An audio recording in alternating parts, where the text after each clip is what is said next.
6, 5, 4, 3, 2, 1. Happy Monday, ladies and gentlemen. Welcome to the Point of View. I'm your host, DDE80, aka Mike D, aka 13 Wonder of the World, aka Mike DZ. Happy Monday to y'all. We almost out of here, man. We almost out of 2024. We ain't got but, a couple of days left. Actually, a day now left until 2025. God bless you. God keep you. Thank you for joining me on the Point of View on this Monday.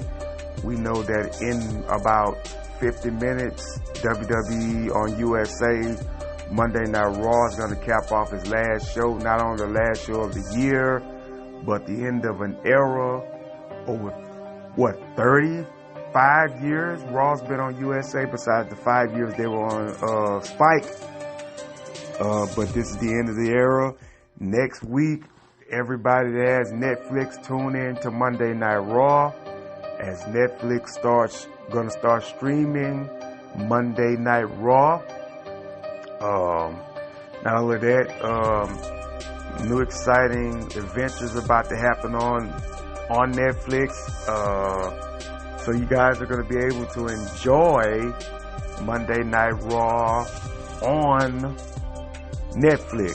Shout out to the Point Place family. Shout out to Bobby Reezy. Shout out to my little homie M Breezy. Shout out to Naya. Shout out to my sister. I love all y'all. Thank y'all for tuning in to the Point of View. That's on Podbean. I'm still trying to upload the semi-cast I had with DJ Fadeaway last Thursday. Shout out to Fadeaway. We talked about a couple of things. Hopefully we can, or if I can't get it back, then me and him will do another different semi-cast soon. Know the NBA is playing tonight as well. I'm not really going to get on about the NBA. Probably talk about that tomorrow on New Year's Eve. But I will say this: happy birthday to LeBron James. LeBron James turned 40 today. So happy 40 to him. Guy's been in the league for over 22 seasons, I think. 22 years. He's going to retire. Played 23 years in the NBA. The miles he's put on his body, the miles he's put on to try to be the best ever, and very elite. He's doing what MJ didn't do when MJ was on his last rodeo in the NBA. MJ had spots, but LeBron's breaking records. But we'll talk about that on another day. But happy birthday to LeBron, the Lakers, and to make this crazy and to make this full circle, tomorrow night they play the Cleveland Cavaliers.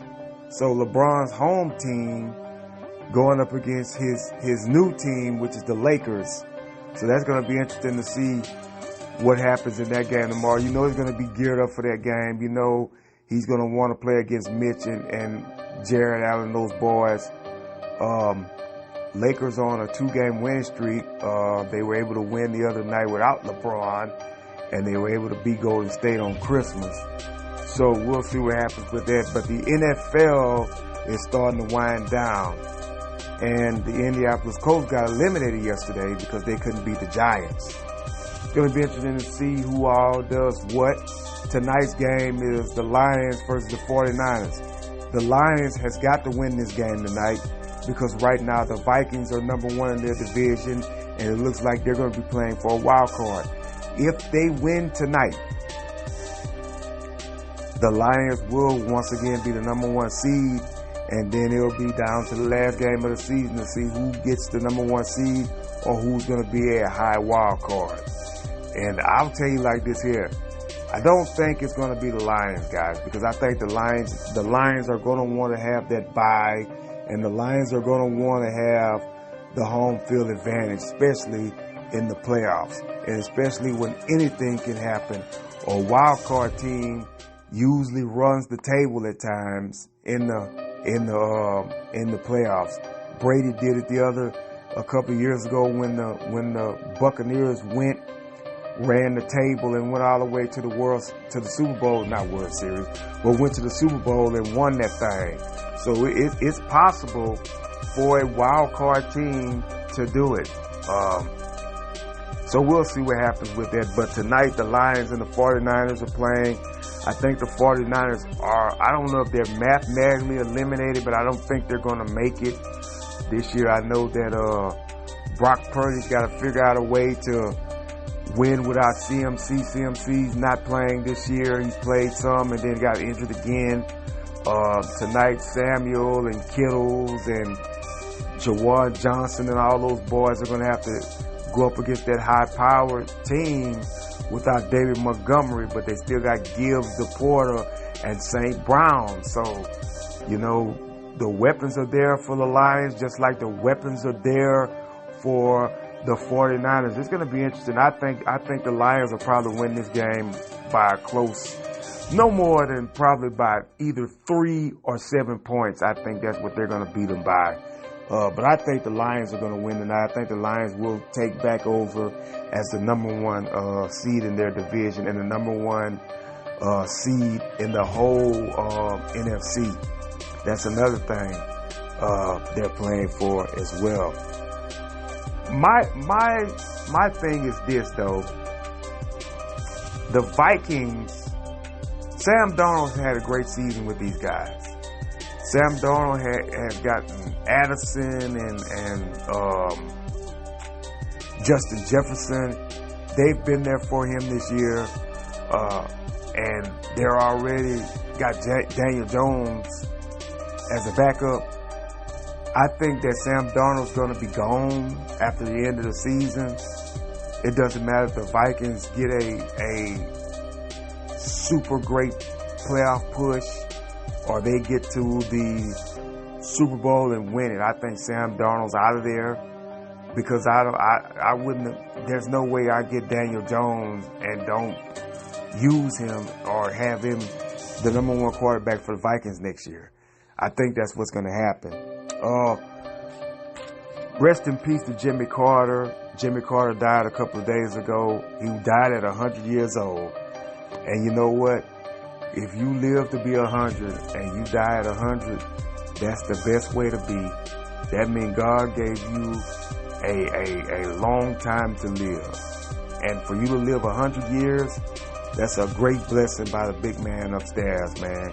Rest in peace to Jimmy Carter, who was our president at one time. He was in the peanut era, Watergate and all that stuff there. But he's going to be sorely missed, President Jimmy Carter. Rest in peace to him. Not only that, Mike Brown getting fired by the Kings. He was just the coach of the year last year, a couple of years ago, if I'm not mistaken. And it sucks because, what you do for me lately, that's the way that they are in the NBA as well as in the NFL. I'm looking to see if my boy Gerard Mayo is going to get the can after his first season. I hope that he doesn't. I hope that they let him play and try to work with the system and try to get these boys into some type of, improving season.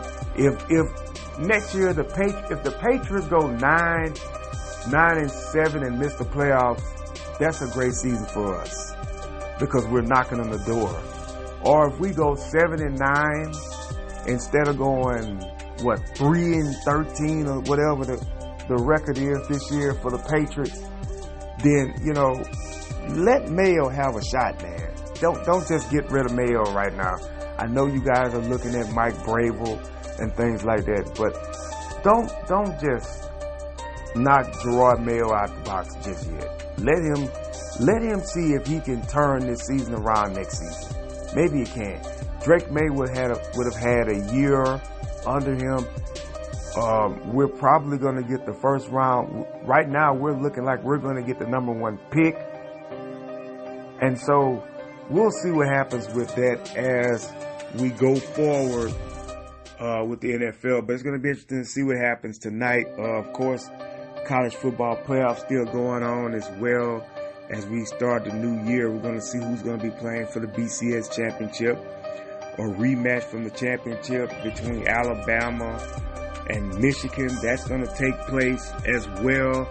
Very interesting to see how that goes. I know Nick Saban's upset that Alabama did not have a shot at the playoffs. Can't win every year, man. You can't get everything you want every year. His facial expression told it all. Doesn't matter if he tried to play it off like he's not mad. His facial expression looked like he was not happy that Alabama did not get a shot at the college playoff. You know, sometimes it don't work out like that. Just think about that year that the Patriots went 11-5 and didn't even get in the playoffs. It's crazy. And Matt Castle was the quarterback that year. And Belichick had a great coaching year with Brady out. They were able to get there. But we got eliminated because the Jets were better with Brett Favre.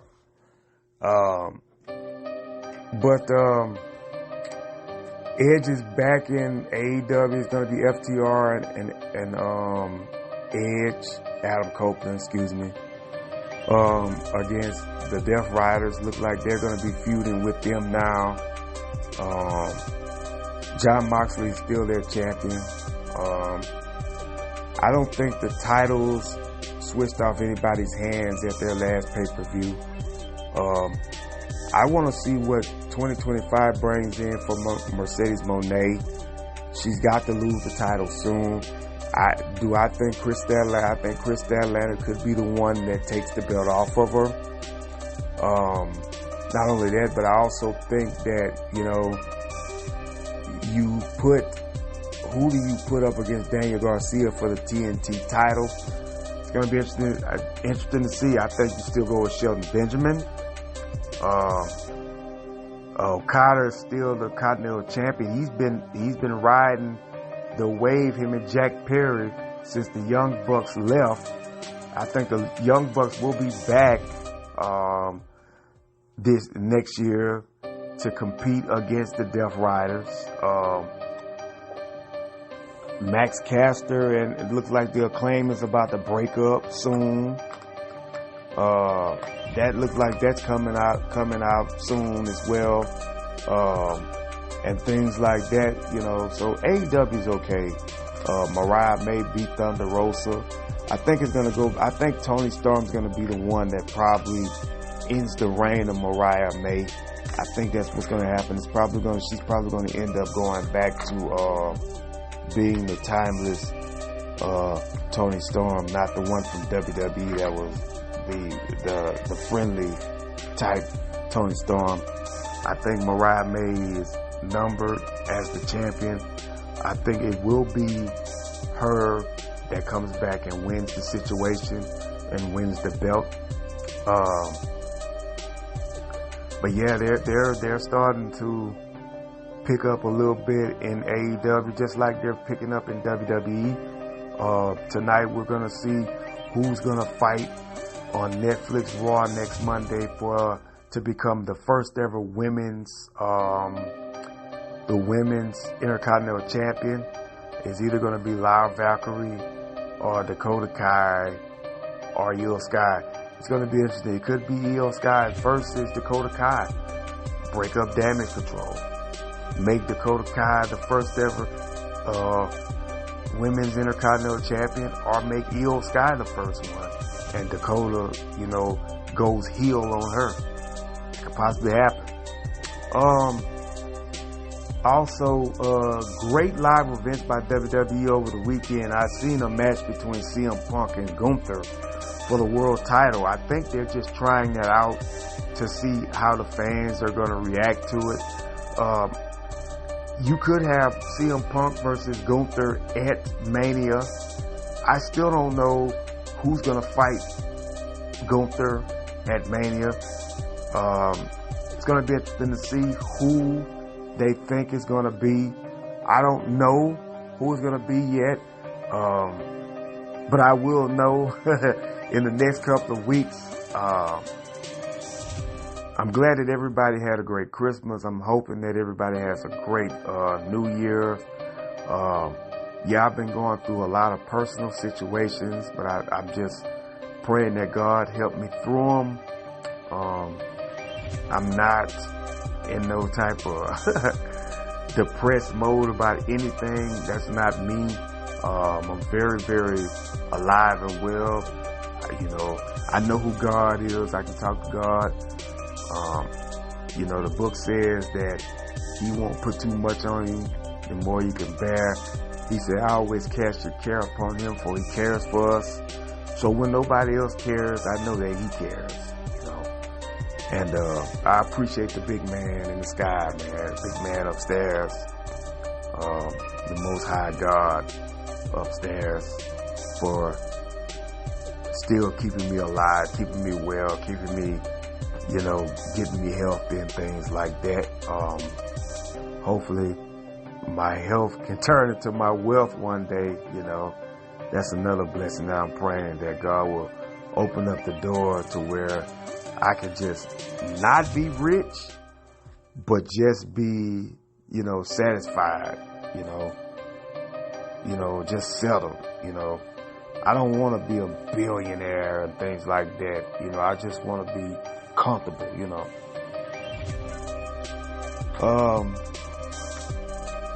And hopefully that's what the Point of View podcast starting the year off, man,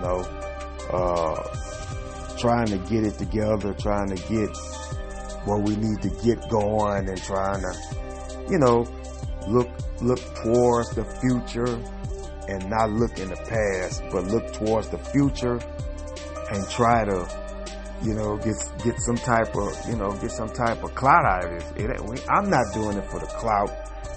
I wouldn't mind the clout, but I just like speaking over the airwaves. That's just me. That's what I do. I will be doing a special podcast about my favorite cartoon theme songs from the 80s and the 90s. There's so many of them. I think I got a top 30 list. Also, I want to talk about, and I'm going to do this now, the stars of 2025, who I think needs a big push in wrestling. I think Ludwig Kaiser needs a big push. I think he needs to have a intercontinental title reign in 2025. I also think Braun Breaker should be going to the main event level in 2025. I also think CM Punk should be challenging for the world title in 2025, because I don't see him going for the United States title, which I think he could win if they wanted to put that on him. I think Randy Orton should be contending for a mid-card title in 2025. I would love to see Randy have a good 2-3 month reign as either the Intercontinental Champion or the U.S. Champion. I think John Cena should also have a tag team title run in 2025.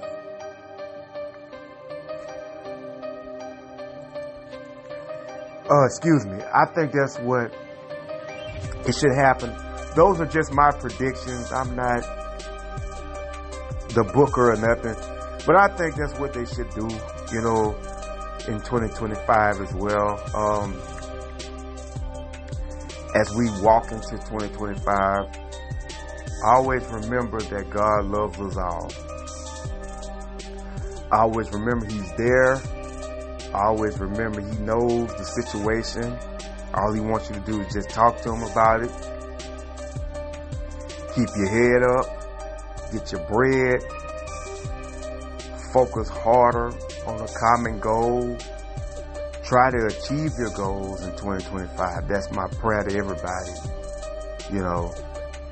We're praying that God just help us all to accomplish our goals in 2025. Give us prosperity, give us health and strength. help us where we won't be in the slacking game in 2025. So with that being said, you guys enjoy NBA, enjoy college football, enjoy college basketball, enjoy Monday Night Raw, and I'll talk to you guys later. Good night.